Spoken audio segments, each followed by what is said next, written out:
오늘 우리에게 주시는 하나님 말씀은 출애굽기 20장 18절에서 26절 말씀입니다.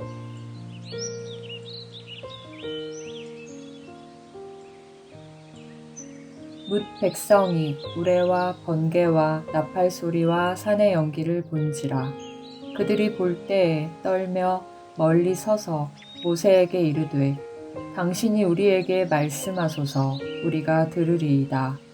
하나님이 우리에게 말씀하시지 말게 하소서 우리가 죽을까 하나이다. 모세가 백성에게 이르되 두려워하지 말라.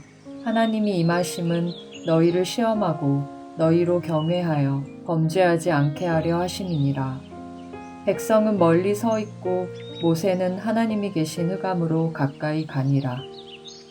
여호와께서 모세에게 이르시되 너는 이스라엘 자손에게 이같이 이르라.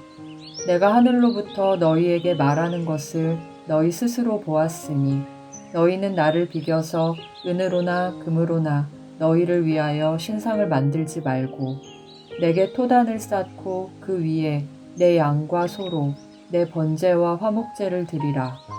내가 내 이름을 기념하게 하는 모든 곳에서 내게 임하여 복을 주리라. 내가 내게 돌로 제단을 쌓거든 다듬은 돌로 쌓지 말라. 내가 정으로 그것을 쪼면 부정하게 함이니라. 너는 층계로 내 제단에 오르지 말라. 내 하체가 그 위에서 드러날까 함이니라.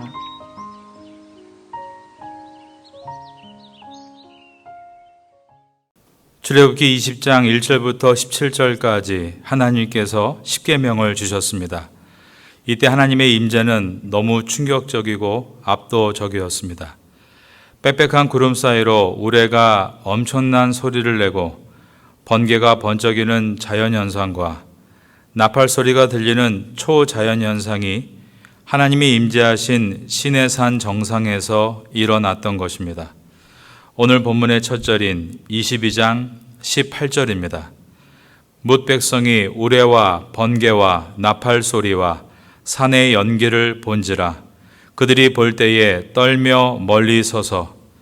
이스라엘 백성들은 이 두려움을 감당하지 못합니다. 그러므로 모세에게 당신이 중재자가 돼서 하나님의 뜻을 전달해 달라고 요청합니다. 19절입니다. 모세에게 이르되 당신이 우리에게 말씀하소서 우리가 들으리이다. 하나님이 우리에게 말씀하시지 말게 하소서 우리가 죽을까 하나이다. 이 말씀은 하나님과 인간 사이에는 중보자 되시는 예수 그리스도가 절대적으로 필요함을 암시해 주고 있습니다. 디모데전서 2장 5절을 읽어드립니다. 하나님은 한 분이시요 또 하나님과 사람 사이의 중보자도 한 분이시니 곧 사람이신 그리스도 예수라. 오늘 본문에서 모세는 예수 그리스도를 대표하는 모습으로 서 있는 것입니다. 하나님 앞에 서 있는 것을 우리는 예배라고 부릅니다. 오늘 본문은 예배가 무엇인지를 우리에게 가르치는 부분입니다. 20절입니다. 모세가 백성에게 이르되 두려워하지 말라. 하나님이 임하심은 너희를 시험하고 너희로 경외하여 범죄하지 않게 하려 하심이니라. 하나님의 시험이란 하나님께서 하나님의 백성을 훈련시키시는 것을 말합니다. 모세는 하나님이 이스라엘 백성을 훈련시키시는데 첫째가 하나님을 경외하도록 훈련시키시고 둘째가 그 경외함 때문에 죄에서 멀어지는 훈련을 시키시는 것이라고 했습니다. 예배는 하나님 앞에 있는 것입니다. 하나님 앞에 있을 때 가져야 하는 것은 경외함입니다. 경외함은 거룩하신 하나님을 사랑하는 마음입니다. 하나님을 향한 경외함이 있을 때 우리는 죄에서 멀어지게 됩니다. 우리가 하나님을 사랑한다고 쉽게 말하고 쉽게 죄를 짓고 있다면 그것은 거룩하신 하나님을 진정으로 사랑하는 경외함이 없는 것입니다. 하나님은 이스라엘 백성에게 예배를 가르치시면서 먼저 하나님을 경외하는 법을 가르치셨습니다. 우리도 하나님을 경외하기를 바랍니다. 거룩하신 하나님을 사랑하는 것이 경외입니다.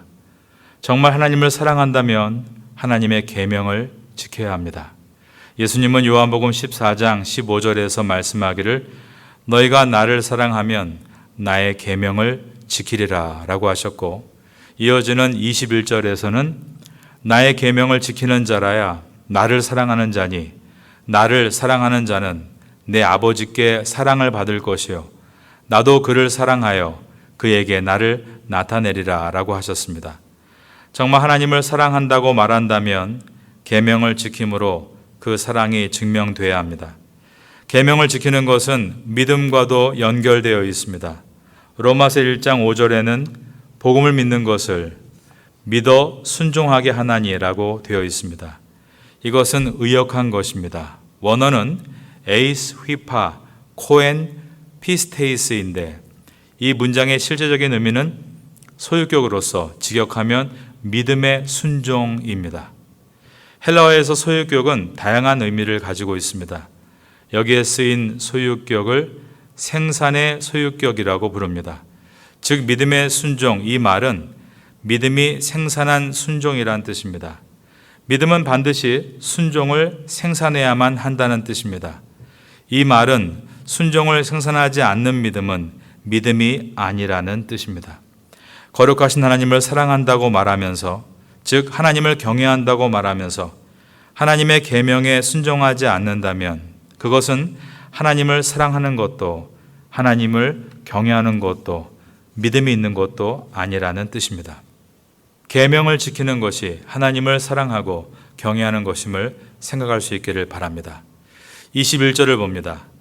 백성이 멀리 서 있고 모세는 하나님이 계신 흑암으로 가까이 가니라. 여호와께서 모세에게 이르시되 너는 이스라엘 자손에게 이같이 이르라. 내가 하늘로부터 너희에게 말하는 것을 너희 스스로 보았으니.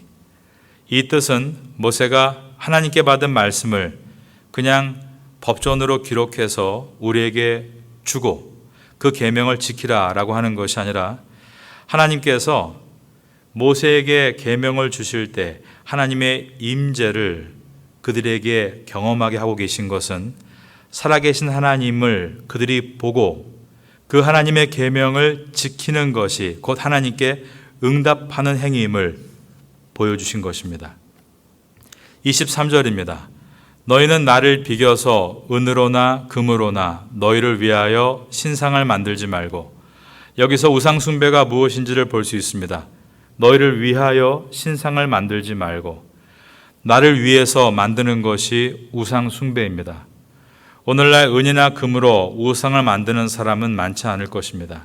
그러나 나를 위해서 예배드리고 내가 필요한 것을 위해 예배드리는 사람들이 있습니다. 그것은 진정한 예배가 아닌 것입니다.